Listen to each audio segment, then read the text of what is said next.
Welcome to the Ministry Pivot Podcast with Russell St. Bernard, a podcast designed to assist leaders as they seize the season of opportunity by pivoting toward it. Let's get started with today's episode.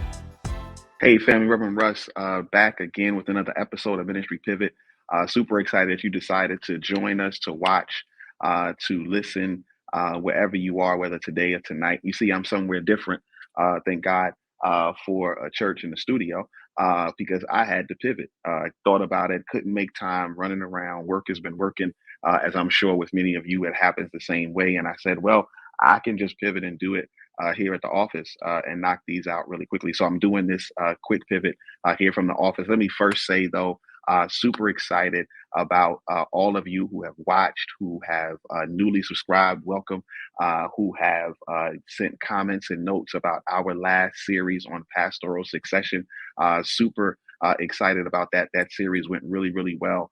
Thank God again for those who are on the series with me, Pastor Rodney Carter Jr., Pastor Anika Wilson Brown, and Pastor Walter Thomas Jr. Super excited about what they shared, super excited about their process, super excited about the pastors that they have been able to help transition with. And so the legacy pastors that they represent and those churches. I'm going to do a couple more of those. Actually, I have some lined up. Can't wait to share with you about that and some other perspectives as it concerns succession in pastoral ministry. But I wanted to take a pause for a minute to do a couple of these smaller, quicker pivots, and also to give you time, if you have not listened to all of those pastoral succession pivots, please go back. We're talking about legacy pastors. We're talking about new pastors coming in transition with those legacy pastors and the strength that is there.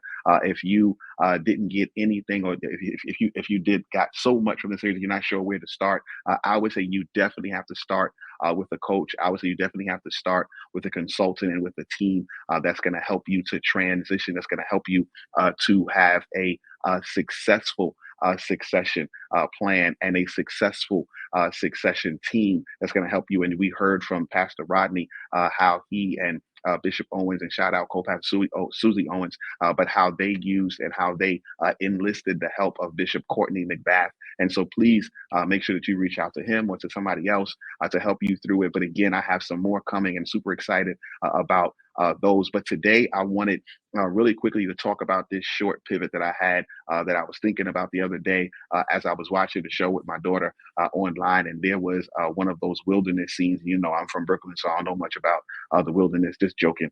Maybe there is wilderness somewhere out there. But it was one of those scenes where someone was trying to start a fire. And as they were starting a fire, they had to start with a spark.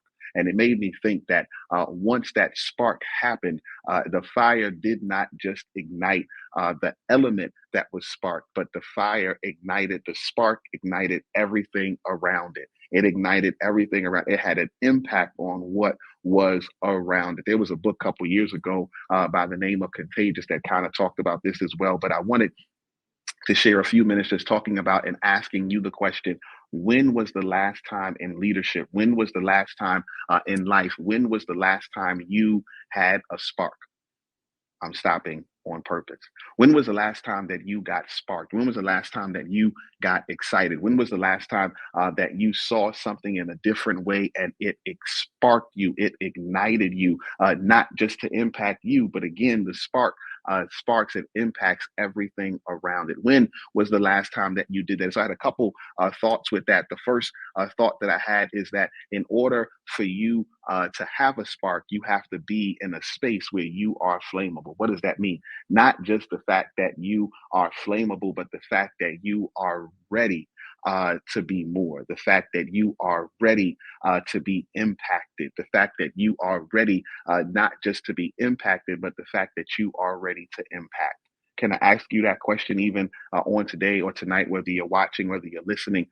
Are you in a space where you are sparkable? Maybe I made that word up, but are you in a space where you are flammable? Are you in a space where you can hear a word, or where you can hear a song, or where you can read a book, or where you can watch a movie, where you can have a meaningful conversation, and that conversation sparks you to move you forward? Not just sparks you to move you forward, but sparks you to move everything around you forward. When is the last time that you had a spark? The second thing I thought about, not just about the fact that you have to be flammable, but also if you're going to have a spark, you have to be accessible. You have to be near something that's going to burn. You have to be near something that has the opportunity to catch a flame. You have to be near something that has the opportunity to not just catch you on fire, but catch the things around you on fire. I think about this all the time when I have the opportunity to go speak at conferences, to go speak at retreats, or to even go and be a part of a conference, that I'm getting near the opportunity to grow. I'm getting near the opportunity to be ignited. I'm getting near the opportunity to move forward. One of my friends now that I'm talking with, coaching and working through, has a gym, and super excited about all that she's doing in that space. And she has this class. Big shout out to Patrice Murphy. Big shout out to her 7 p.m. fitness. But she has several classes throughout the session, throughout the week. Rather, she has several classes, but there's a class on Monday night that I got to experience a couple weeks back, and super excited about all that's in there. But when you walk in, you are near the flame. You are near the excitement, that even if you didn't feel like working out, even if you didn't feel like doing what you got there to do, because the energy in the space is so accessible, so tangible, you get excited and you are ready to be sparked. And that's what I'm asking, is not only are you flammable, but also are you in a space where you're accessible to the spark? For some of us, the reason why we haven't been sparked in a while, for some of us, the reason why we haven't been excited in a while, for some of us, the reason we haven't been ignited in a while, is because we are around people that don't ignite us. We're around things that don't ignite us.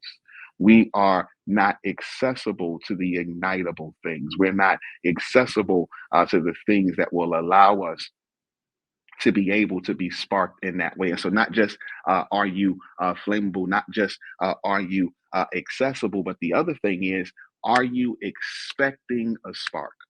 Are you expecting that today could be the day? Maybe Ministry Pivot, maybe this podcast, maybe this opportunity is your spark. Maybe you look forward to it. Maybe you were ignited and sparked by something, and you keep coming back to get more. That is great, but you've got to expect that the spark is going to happen. That you got to expect that the spark is going to happen. And listen, in leadership, it's not just the spark happening for you, but it's the spark happening for those that you lead.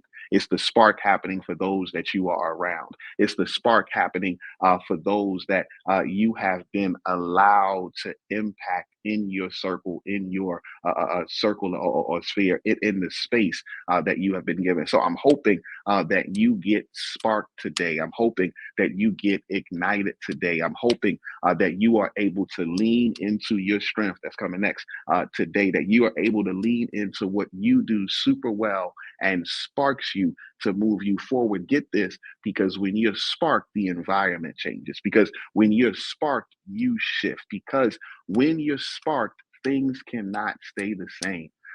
Everything around has, that's right, to pivot. Thank you all for getting on again to Ministry Pivot. Don't forget to like, to follow, to comment, to share, to subscribe. Do all of the things for us here on Ministry Pivot that allows it to move up. Don't forget to make sure that you check out Pivot University. Don't forget you check out ministrypivot.com with all of the articles and all of the things that are there. Of course, the coaching that I'm doing now, we'll talk more about that in Lean Into Your Strengths. And if you want to get more information on that, you can simply just text the word pivot. Just text the word pivot to the phone number that I'm going to give you in 1 second. Text the number pivot to 954